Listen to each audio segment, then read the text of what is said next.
Fala, futuro residente. Trouxe um desafio super interessante para cada um de vocês hoje, que é desafiar a inteligência artificial a resolver algumas das questões de uma prova de residência médica. Será que ela manda bem? Será que ela conseguiria ser aprovada nos principais concursos do nosso país? Selecionei aqui 7 questões de forma aleatória do SUS São Paulo 2023, no melhor banco de questões aí de residência médica, validação, com mais de 90 mil questões comentadas, que é o banco de questões de estratégia médica, e a gente vai resolver aqui junto. Bora lá? Então eu vou vir aqui na minha lista de simulados. Vou selecionar as questões aqui do chat GPT, que eu queria mostrar para cada um de vocês, e vamos resolver essas questões juntos. Então a primeira questão que eu queria mostrar aqui para vocês é essa aqui, ó. Vamos ver a questão junto. Um lactente de 12 meses de vida do sexo masculino foi levado à consulta de puericultura com queixa de lesões pruriginosas na pele. Pais referem prurido intenso no último mês ou prurido crônico, que por vezes vem atrapalhando o sono da criança, e ao exame apresenta lesões eritematosas com pápulas, vesículas e crostas na face, sem acometimento de nariz e boca, com dupla pega na infrapalpebral. Apresenta também algumas lesões de mesmo aspecto em região de textura dos braços. Então aqui é para você reconhecer uma lesão típica de dermatite atópica no lactente, beleza? Então você tinha que marcar aqui, ó, dermatite atópica é o diagnóstico e é o tratamento do nosso paciente. Então vamos ver se o nosso chat GPT acerta essa questão. Bora lá.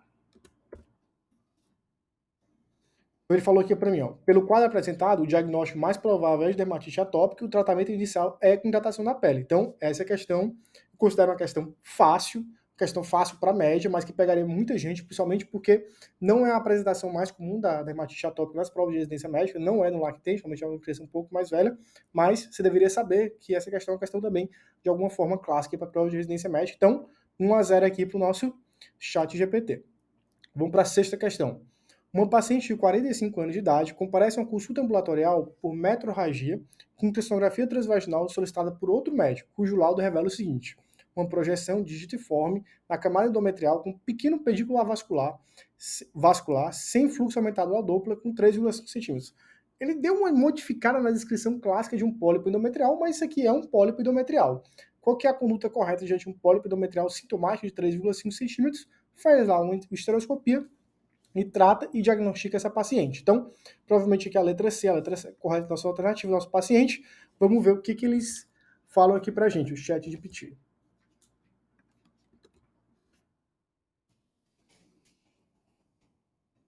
Então, a descrição do laudo da ultrassonografia transvaginal sugere a presença de uma projeção digitiforme da camada endometrial com pequeno pulso vascular, sem fluxo aumentado ao Doppler, que é altamente sugestivo de um pólipo endometrial. Então, aqui já acertou o diagnóstico. A esteroscopia, ele falou que é um exame que permite a visualização direta da cavidade uterina e pode ser terapêutico. Então, realmente aqui ele marcaria a letra C aqui, que é, apesar da lesão provavelmente benigna, será necessário realizar estereoscopia para diagnóstico e tratamento. Então, mais uma questão que ele acertou, mas também mais uma questão de acerto aqui alto, aqui, se você quiser depois conferir o comentário por inteiro, você pode conferir. Então, beleza, acertou mais uma questão, 2-0 para o chat GPT, mas até agora eu considero que ele está diante de questões fáceis, por assim dizer. Então, vamos lá. Dessa vez eu vou pedir uma resposta objetiva aqui para ela. Então, vamos ver essa outra questão aqui. Essa outra questão aqui, se a gente for ver as alternativas, é basicamente falando de um quadro de uma paciente obesa, 64 anos, que já tinha menopausado há muito tempo, que voltou a ter o sangramento vaginal e está com espessamento endometrial. Então, tua cabeça tem que vir a pensar aí que ela pode estar com neoplasia endometrial e ela deve fazer uma esteroscopia com biópsia para esclarecimento dessa lesão. Ele coloca como um fator confundidor aqui dessa questão a presença de miomas intramurais, mas como essa paciente já está na menopausada, esse mioma não é a causa desse sangramento, e sim o aumento do espessamento, o aumento da espessura endometrial. Então, provavelmente aqui, essa paciente deve ser orientada à esteroscopia para diagnóstico da lesão endometrial. Então, a alternativa é, vamos ver o que nosso chat GPT fala. Essa é a alternativa correta. Dessa vez eu vou colocar aqui, ó, as alternativas para ver se ele acerta também. Então, me dê só um segundinho aqui. B, C, D, ou E. Vamos ver o que ele fala. Tá pensando aqui. Beleza, ele acertou a questão mais uma vez. A alternativa correta é a letra E. Deve solicitar esteroscopia. E aí ele explica por quê. Porque o endométrio está espessado e heterogêneo, que pode ser um sinal de câncer de endométrio, enfim. Ele faz toda a explicação correta aqui. E ele ainda fala assim, ó, a presença de miomas intramurais não justificam o sangramento após a menopausa. Então, ele detectou a pegadinha da questão e mesmo assim acertou. Então, parabéns para o ChatGPT também, 3-0 para o ChatGPT. Mas reforço, que vocês perceberem aqui, ó, são 3 questões com taxa de acerto altas, né? Assim por dizer, então 3 questões que a gente poderia considerar fáceis da nossa prova de residência médica. Vamos passar para outras questões agora e ver como é que ele se daria aí em questões um pouco mais difíceis, beleza? Então, essa questão aqui é uma questão que já envolve a atualização, uma atualização específica da Sociedade Brasileira de Pediatria, que inclusive está em um dos materiais do estratégia médica, que é o fluxo de novas atualizações de residência médica. Então, assinale a alternativa correta, que apresenta a suplementação de ferro para recém-nascida a termo, com perda adequado para a idade gestacional, em aleitamento materno exclusivo, e aí é para você dividir entre sem fator de risco ou com fator de risco. Então, aqui é para você saber o seguinte, é para você iniciar com 1 miligrama de ferro elementar, iniciando aos 3 meses de vida até os 2 anos de idade, em lactentes com fator de risco. Então, você teria que marcar aqui a alternativa B. As demais alternativas elas vão estar erradas. Então, vamos ver o que ele acerta, se ele acerta ou se ele erra essa questão, tá? Então, marque a alternativa correta. Então, vamos lá.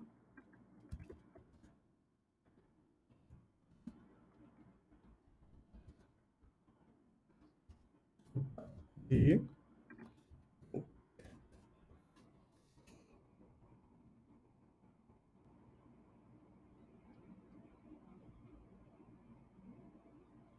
então, ele marcou a letra D e a letra D está incorreta, né? Então, o que a gente teria que ver aqui? Ó? Se a gente for ver a solução em comentários, a letra B que é a correta. Por quê? Porque na alternativa D, a suplementação agora deve ser indicada até os 2 anos de vida. Então, ele errou essa questão e muito provavelmente porque esse foi um dos protocolos que foi recentemente atualizados. Então, o ChatGPT, ele não acerta tanto assim essas coisas de atualização. Então, letra B. Mas você percebe que já era uma questão mais difícil, uma questão com 48% de acerto, uma questão média. E realmente são essas questões que decidem a prova de residência médica, tá? Vamos para mais uma questão aqui, ó. Acerca do tratamento não operatório no trauma fechado, assinale a alternativa correta.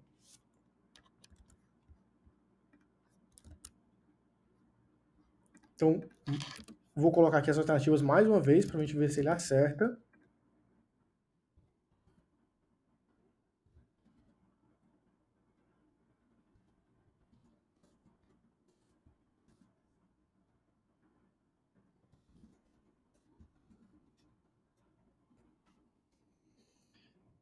Ele marcou a letra C, que também está errado. Então, por que esse conceito aqui está errado? Né? Isso aqui é uma questão difícil, porém clássica, de trauma abdominal. Né?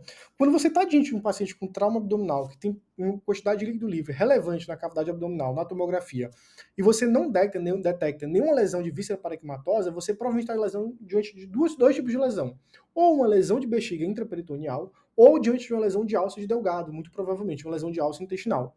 Portanto, nesses dois casos, o tratamento ele é operatório. Então você tinha que ligar o insight aqui para entender que é exatamente o oposto dessa alternativa C. Tá? E qual que é a alternativa correta aqui? A alternativa correta aqui é o seguinte: esse tratamento pode ser feito em pacientes estáveis hemodinamicamente, desde que diagnosticaram uma lesão de víscera parenquimatosa, ou seja, eu vi uma lesão que explica a quantidade de líquido livre na barriga e que eu sei que eu posso fazer esse tratamento numa equipe intensiva horizontal. Beleza, a alternativa D tá bonitinha, mas essa é uma questão difícil. Eu ficaria mais feliz se ele marcasse a letra A. Ele estaria mais próximo da resposta, porque ele fala assim, ó, o grau da lesão é condição determinante para o tratamento que pode ser instituído. Isso aqui está quase certo, mas o que tá mais assim forte, o que é o pilar terapêutico mesmo, é a estabilidade hemodinâmica do nosso paciente. É bem mais importante do que simplesmente o grau da lesão. Beleza? Então, portanto, aqui, a alternativa correta aqui seria a letra D.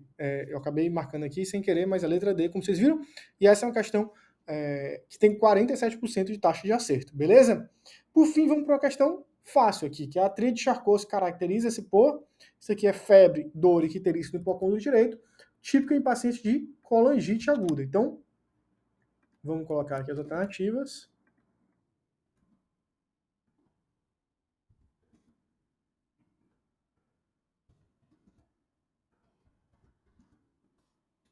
Então, é que ele errou. Ele marcou que era a letra D. E a tríade de Charcot é clássica de pacientes com colangite aguda. Letra A. Então, a questão fácil, 82%. O que a gente vê disso? A gente, olhando isso aqui, me parece que o ChatGPT, ele acerta boa parte das questões fáceis, mas quando chega nas questões de nível médio, ele já começa a derrapar, e nas questões difíceis, muito provavelmente ele também vai derrapar. É lógico que a performance dele vai cair ainda mais diante de questões que têm imagem, porque ele não faz a interpretação da imagem ainda. Portanto, eu acredito que hoje o ChatGPT, ele passaria sim para uma vaga de grupo 2 ou uma vaga de grupo 3, precisaria tirar 50% a 60% da prova. Mas para aquelas instituições mais concorridas, bem como para as vagas mais concorridas, o ChatGPT hoje não supera a capacidade humana de resolver as questões de prova de residência médica. E lembrando, pessoal, isso pode assustar muita gente, né? Mas o artifício mais difícil da medicina é você obter as informações também, além de concatenar as informações. Então, nas questões, as informações já estão todas dadas para você. Mas um dos grandes pilares da medicina é você como você vai conseguir obter as informações e quais exames você vai solicitar para ter essas informações. Então, isso é outro pilar, então acho que ainda está um pouco distante da realidade do ChatGPT dominar o conteúdo médico, acertar as questões de prova de residência médica propriamente dito, mas com certeza já é um grande avanço ele está acertando algumas dessas questões de prova de residência médica, por exemplo, aquela questão da espessura endometrial e ele identificar que o mioma intramural estava como uma pegadinha, tá bom? Beleza, esse foi o nosso desafio de hoje. Espalhe isso aí pra galera. Valeu e até a próxima. Um abraço!